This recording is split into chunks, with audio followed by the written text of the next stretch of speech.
একটা জীবন চলে গেল, তাও এইভাবে।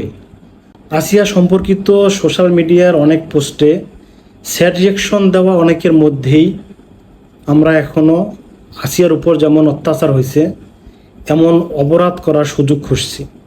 এটা কিন্তু সত্য। তা না হলে রাষ্ট্র কেন শুধুমাত্র শিশুদের ধর্ষণে বিচার করার জন্য স্পেশাল ট্রাইব্যুনাল চালু করতে যাচ্ছে? চিন্তা করা যায় রাষ্ট্র কিসের জন্য প্রস্তুতি নিয়ে রাখতে চাচ্ছে।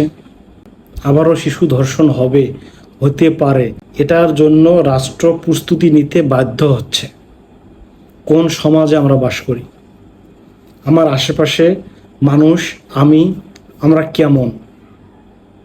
আমাদের চাহিদা, আমাদের চিন্তা, আমাদের বিবেক কিসের দ্বারা প্রভাবিত হচ্ছে? বিশ্বাস করেন, আমি এই অপরাধের জন্য বিচার চাচ্ছি না। আমি এমনটা চাই যে পরকালে আসিয়ার সামনে যেন আসিয়ার প্রকৃত হত্যাকারীরা তাদের অনুতাপ বোধের যন্ত্রণায় আসিয়ার সামনে নিজের কঠিন শাস্তি দাবির জন্য ছটপট করতে থাকে। আমি এটা দেখতে চাই। বহু মানুষের ভিড়ে বুক ফাটা কান্না করতেছে শুধু আসিয়ার মা এবং তার বোন।